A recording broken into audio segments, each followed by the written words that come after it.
Good evening. Welcome to WSBI, your resource for success podcast program, where you get to meet inspiring women-owned businesses from across the country. And now, for your host, Kimberly McLemore.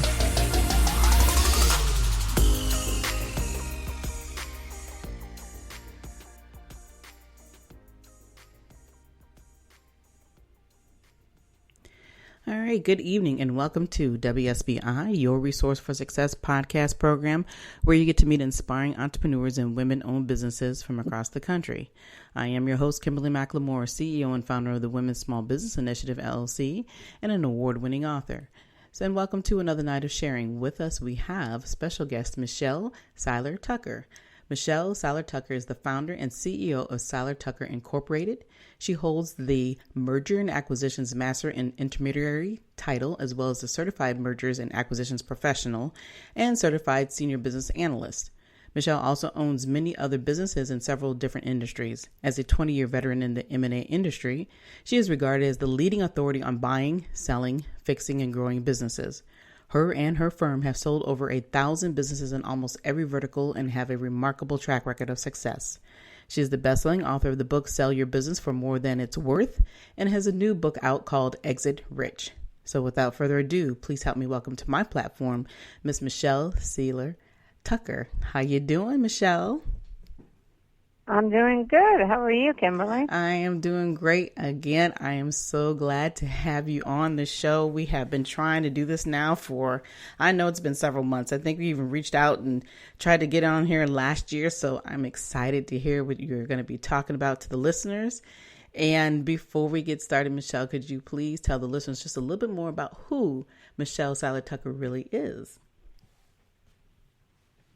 Sure. So who am I? I'm not sure. So Michelle Seiler Tucker, I've been in mergers and acquisitions for a little over 20 years. We specialize in buying, selling, fixing, growing companies. I have sold personally about 500 companies. My firm altogether, we've done over 1,000 transactions in pretty much every single vertical you can imagine. We don't just sell businesses, we buy businesses and flip them. We also partner with business owners, investing my money, core competencies, resources, and we really put them on a build-to-sell model, fix their business, build their business, and plan their exit and sell their company within 3 to 5 years. So we've helped many business owners retire rich, and I'm an author of 3 different books. My latest one is Exit Rich, and my co-author on that book is Michelle Thompson. I'm also an international speaker and an entrepreneur. I own many different businesses, and I'm building my businesses to exit as well. So that's me. I'm a Mergers and Acquisitions Master Intermediary, Senior Business Analyst, Certified Mergers and Acquisitions Professional, and a bunch of other acronyms behind my name. Wow. You are a busy lady. I mean, to hear your accolades and everything you've accomplished is amazing. But let's backtrack and talk a little bit more about your personal story and how you got started. What really inspired you to just get into business, period? I think, what inspired me, even, as a little girl, I knew I wanted to grow up differently. We didn't have a lot. We came from really nothing. We were pretty poor growing up, and I always knew that I wanted to be my own boss. I knew I didn't want to work for someone else, and I knew I wanted to create my own destiny and create my own future.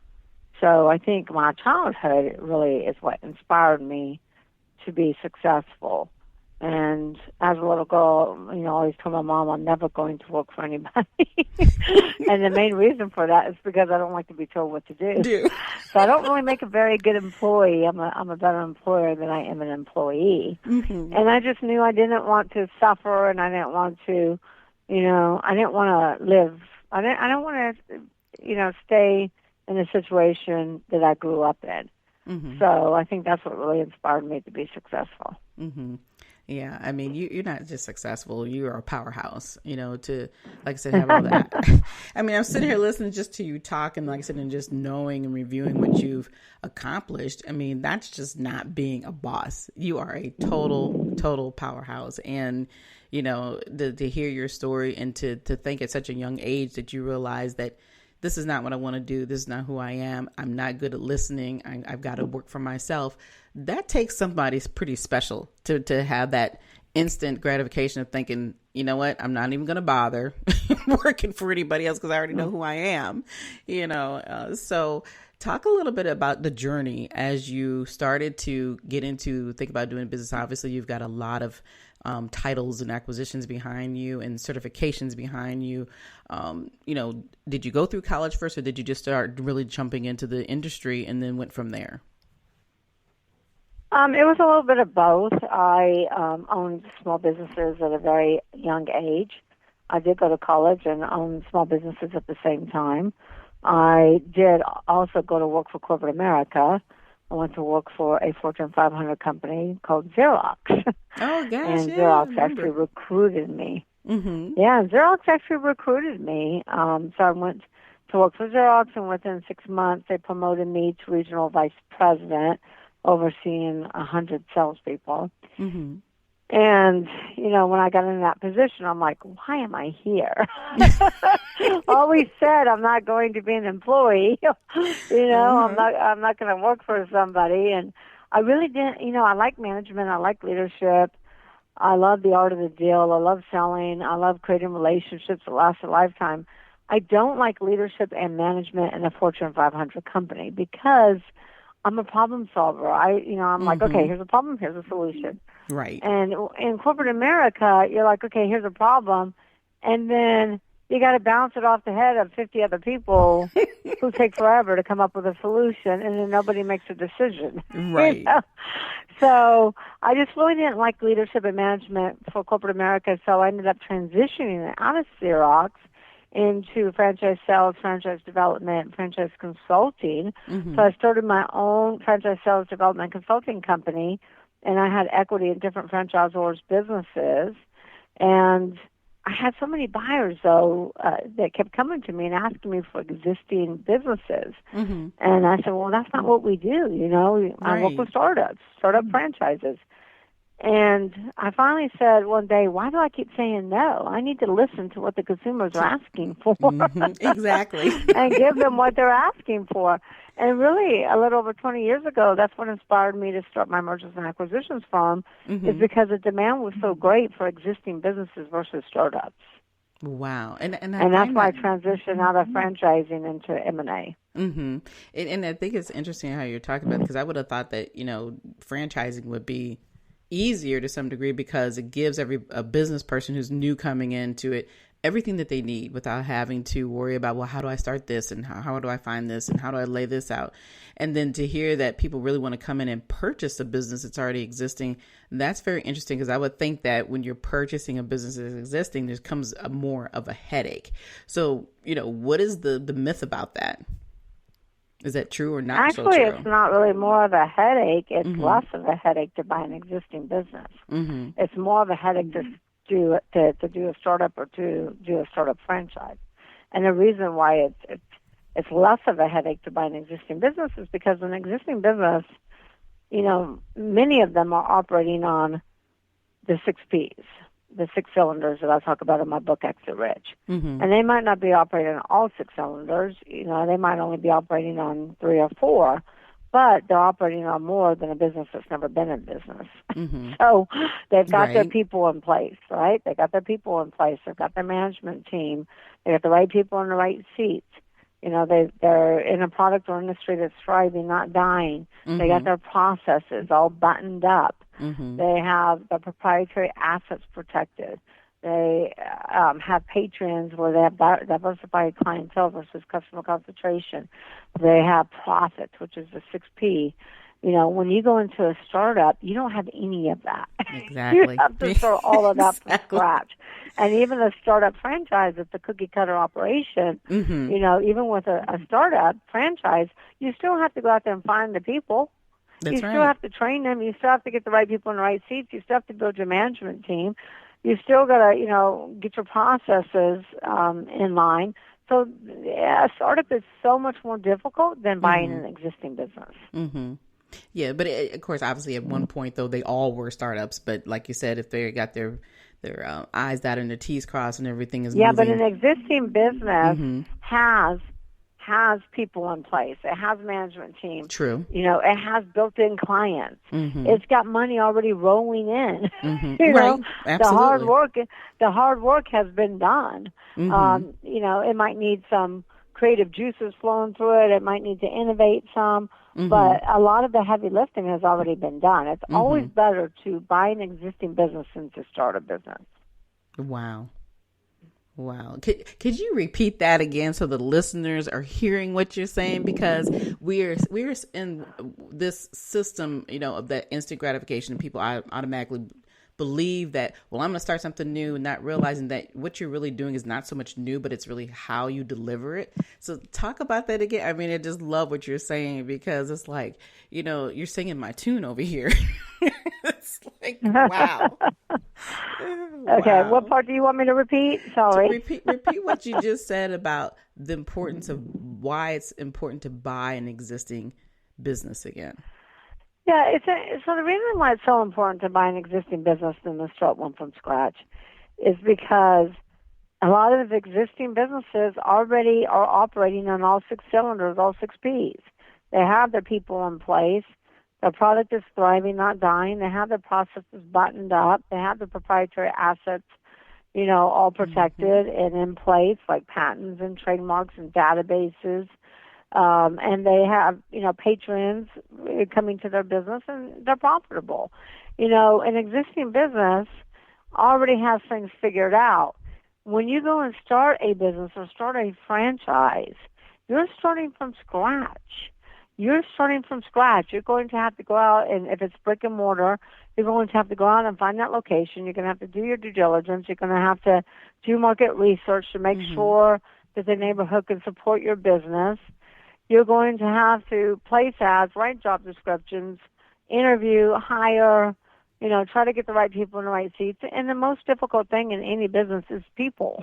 Is getting the right people in your business. And so, and then you've got to get your processes. You've got to write your policy and procedure manuals. You've got to write your SOP checklist. You got to train everybody on such. I mean, there's just so many things that go into starting a business versus buying an existing business that's already profitable, that already has a built-in client base, that already has employees in place. Wow. Yeah. And a lot of times you can buy an existing business for less expensive than what it would cost you to start one. Because when you start a business, it always costs you more than what you think it's going to cost, especially on brick and mortar. Right. And most business owners go into a business undercapitalized. They always have less working capital than what's actually needed.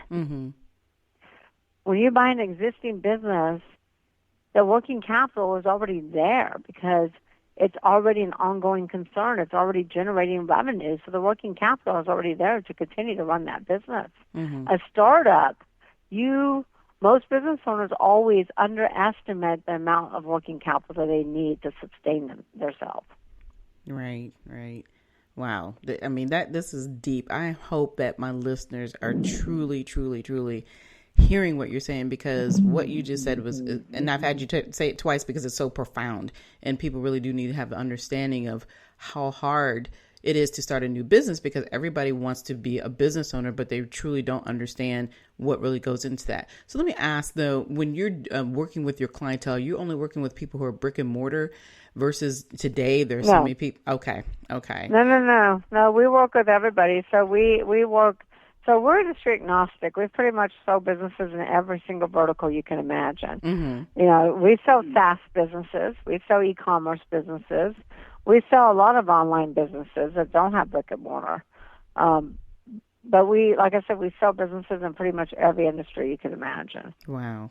Okay. Wow. That's amazing. So when you have a client, possible client that may come to you and they're looking to sell, but they need some tweaking to do. Talk a little bit about how that process may work so that they can be better prepared to sell and come out ahead of the game. So when we work with business owners to get their business ready to sell, we work with them several ways. First and foremost, we work with their mindset. Really? Yeah. We're psychologists too. Oh my goodness! Look, you need to get another title and another degree, okay? We really work with business owners and kind of, walk them through what we call the seller's sanity check, and really, take them on a journey to figure out why do they want to sell in the first place? Why are they wanting to sell? How much do they need to sell their business for? What is their beginning strategy? If we don't help business owners figure out what they're going to do next, what they're going to do in their beginning strategy, then they'll never follow through on their exit strategy. True. That makes sense. So we really help them determine, what are you trying to accomplish? What's your objective? How much are you trying to sell your business for? And what do you want to do next? And then we take them through, really prioritizing what's the most important thing to them. Is it the purchase price? Is it how much they walk away with? Is it making sure that somebody's going to take care of their employees, somebody who's going to take care of their clients, or is it somebody who's going to really grow their legacy, or all of the above? So we really prioritize what's most important to them during the sale of their business. And, if they're wanting, $5 million for their company, Kimberly, and their business is only worth $2 million, right. Well, then we have a lot of work to do to bridge that gap. So we have to really dig deep and find out, okay, why do you want $10 million? And it's only worth $2 million. Maybe they don't need $10 million. Maybe their perception is incorrect of what they feel like they need to live on for the rest of their life. Right. So we help them budget. We sit down and look at their financials, look at, okay, how old are you, how much do you need per month, how many years are you expected to live, kind of like a financial advisor does, right? Right. And then we have resources and tax advisors, and we work with the First Sales Trust, which we can put the money of the sale of the business in a tax-deferred trust, and they can not pay capital gains and live off the 6% or 8% of that trust for the rest of their life. Wow. So we really walk through, like I said, the philosophy, psychology, why they're wanting to sell, what are they trying to accomplish, how much money do they need, etc. Then once we figure that out, then we help them bridge that gap. So if they really want $10 million, it's worth $2 million, we take them through what I call the 6 Ps, and we make sure that they have the proper infrastructure in place, because a business is never going to be profitable if they're not operating on all the other 5 Ps, which is the people, products, processes, proprietary, and patrons. So we work with them to strengthen their weakest Ps and really build upon that infrastructure so that they can grow their business. Make sense? Makes sense to me. Yeah. I mean, just sit here and just listening. I mean, you are giving out some true, as I call, pink nuggets tonight. You are telling people exactly what they need to do in a quick, short form, but it just makes sense. And like I said, there's so many people out here who want to be business owners, but they really don't want to put the time or effort in and don't understand what it truly takes. And to hear your story and to hear what you're doing for those who are willing to move themselves forward in their business so that they can come out profitable at the end. I mean, it's phenomenal. I mean, I could sit here, we could talk about this all night, to be honest with you, because you are, a mind full of wealth here. I mean, you just got so much to share with everybody. But I want to dive a little bit into your being an author. I mean, I'm an author, and I always enjoy having the opportunity to talk to other amazing authors. So tell the listeners a little bit more about your first book, the one that we're talking here, Sell Your Business for More Than It's Worth. Talk a little bit about that. So I wrote Sell Your Business for More Than It's Worth in 2013. And I wrote Sell Your Business for More Than It's Worth because I had been in the industry for over 13 years and nobody knew who I was and what I do. Really? Because selling a business is really, Yeah, because selling a Wow. business is like the best kept secret. It's not like selling real estate. True. We can't go out there and brag about it. We can't say, oh, I sold that business, for $10 million, because it's all confidential. If it's private companies, we're Okay. not allowed to speak about that business unless we have everybody's permission in writing to do so. Wow. So I was really the best kept secret, so I decided to write Sell Your Business for What It's Worth to let people know who I am and what I do. So I did it for exposure. I also wrote the book to educate business people that there's a better way to sell your company. Never hire a real estate agent to sell your business. And because a lot of business owners don't even know what a business broker does or what an M&A advisor does. Mm-hmm. And so I really wrote the book to educate business owners on what we do and how you go about selling your company.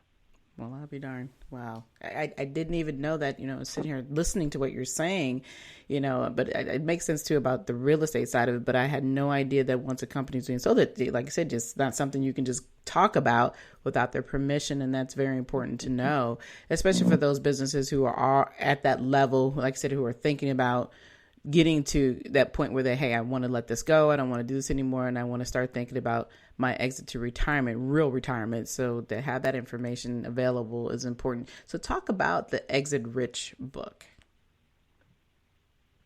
So Exit Rich is my third book. And I decided to write Exit Rich in 2019 because the business landscape has really changed dramatically. Mm-hmm. It used to be, when I wrote my very first book in 2013, that 95% of all startups will go out of business. So within those first 1 to 5 years, it was extremely risky for startups. Mm-hmm.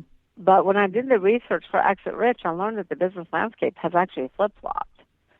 Now it's only 30% of startups will go out of business. Only 30%. So startups are not at great risk anymore. Wow. It's the existing business owners that are at great risk. So out of 27.6 million companies, those businesses that have been in business for 10 years or longer, 70% of them are going out of business.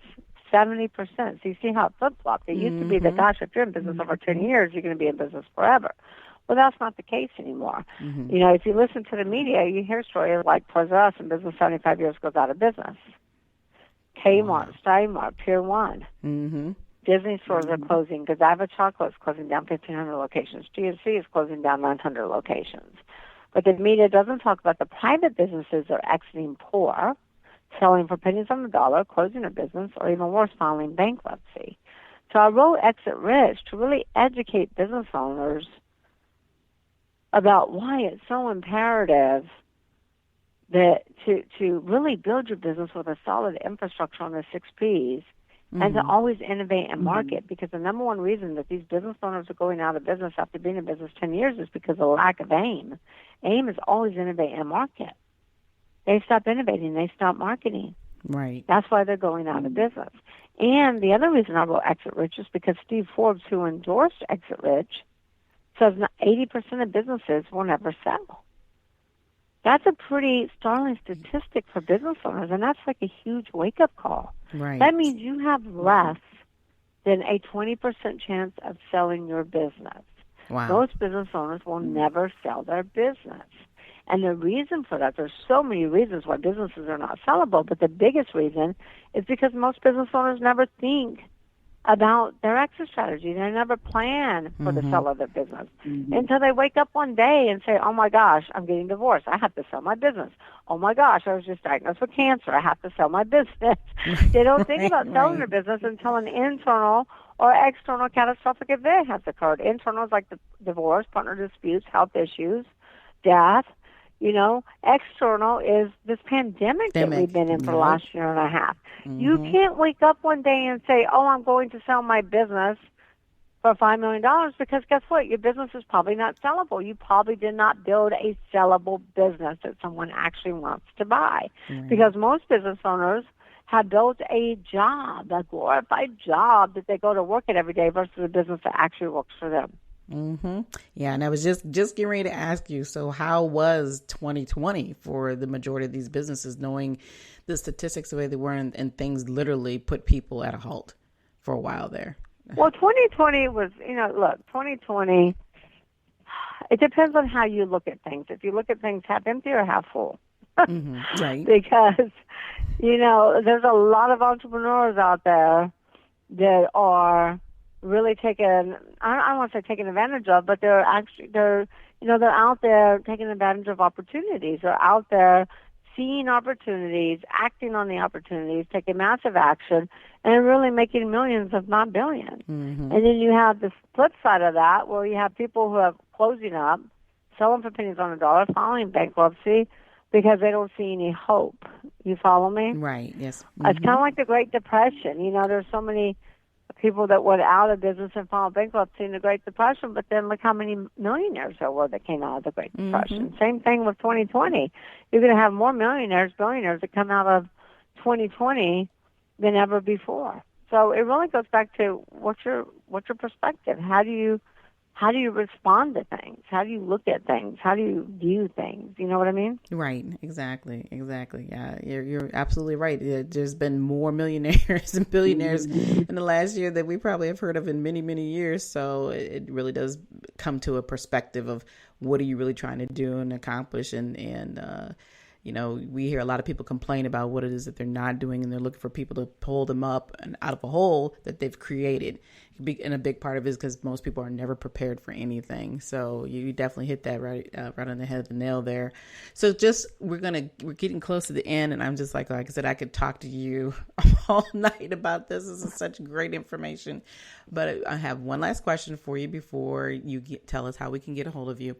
When you have a person who is looking to come into business, period, just give your overall perspective and advice of what they should be doing. When you're looking to start a business or buy a business? Start one. Which start one? Start or buy. Okay. You can kind of give your input of what you think, advice you would like to give anybody who's in business.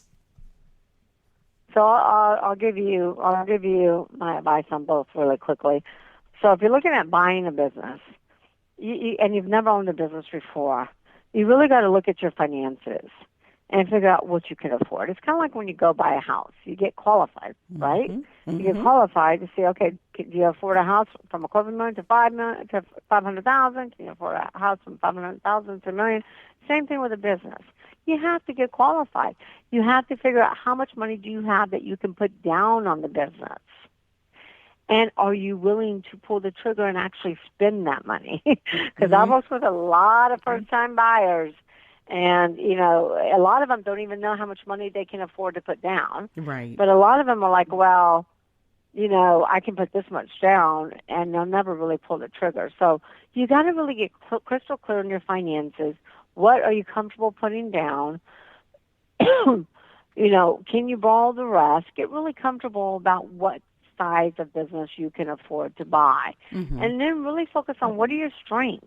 What are your core competencies? What do you do better than everybody else? And what are you passionate about? What do you like to do? Now, just because you like restaurants and you don't have any experience in restaurants doesn't mean you should own a restaurant, right? Right. Exactly. So you want to make sure, and also make sure you align yourself with a mergers and acquisitions advisor, business broker, because a really good one can help you determine what your financial capability is. They can help you determine your strengths versus your weaknesses, and they can really help be that matchmaker between you and the perfect business. Don't try to do it alone, because most businesses are listed with M&A advisors or business brokers. So you really want to go to them because you really want to make sure that the financials check out, that the business is evaluated correctly. As far as starting a business, one of the reasons why so many startups went out of business before is because so many people would go to leave corporate America and they would say, gosh, I've always been passionate about coffee shops. I'm going to go start a coffee shop. Right. But they really want to do their due diligence. So they would start a coffee shop when there's like 10 other coffee shops in a mile radius.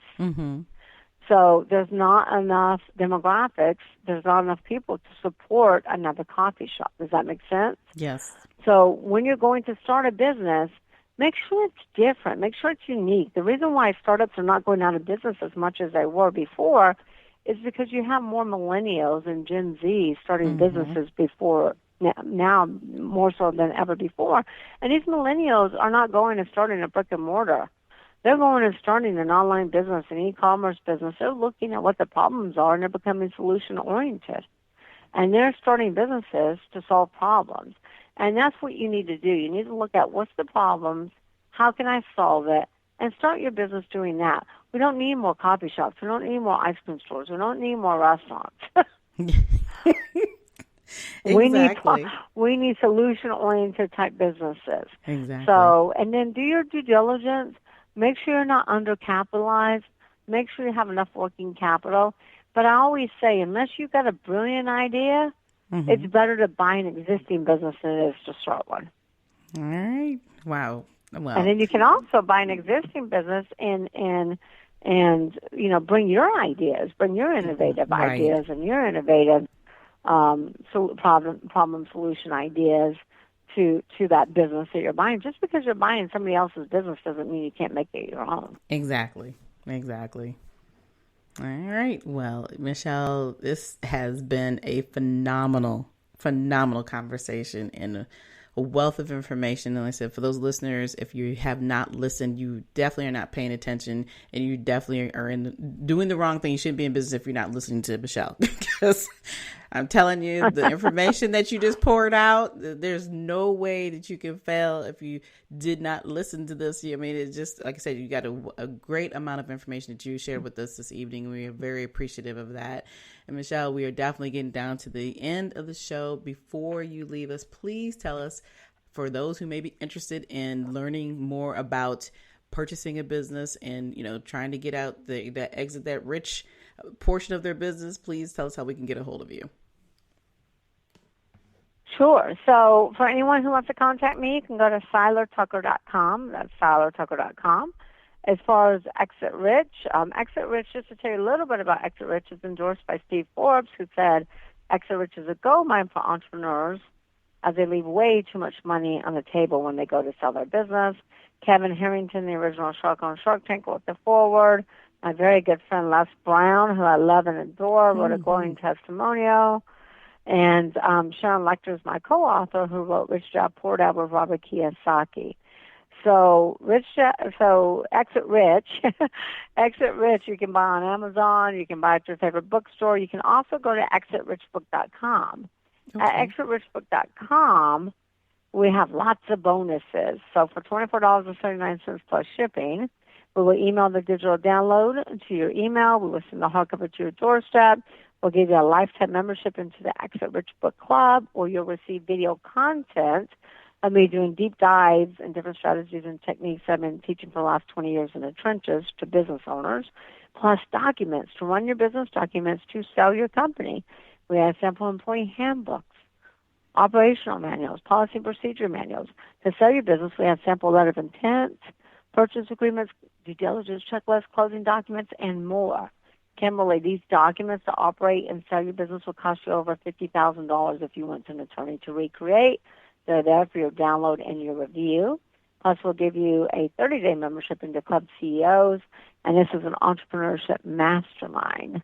And this mastermind will really help business owners pivot and really build that sustainable, scalable, and sellable business, all at exitrichbook.com.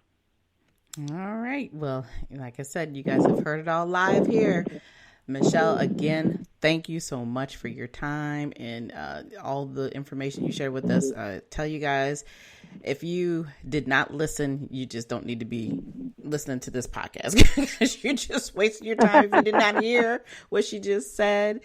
We got a lot of great insight about the purpose of buying, selling, fixing, and growing your business and what you need to do. And that always leads me to ask people, what do you wish existed for you? So if you are in this thought process and you need the help, if you want to reach out to me, you can do so. I will make sure that you get Michelle's information if you aren't listening properly here or you're just overwhelmed. And of course, if you want to just talk about what your dreams and how to turn those dreams into goals, reach out to me at Kimberly, WSBILC@gmail.com, and we'll have that conversation so we can get you moving forward. And as always, like I said, I thank you all for listening to the show tonight. And also, please donate to support the podcast. We have a Cash App available, or you can go directly to the website at www.wsbilc.com. And again, we'll be back next week with more amazing guests. Be sure to follow us on iHeartRadio or wherever you listen to your podcast. But until then, enjoy the rest of your evening and good night.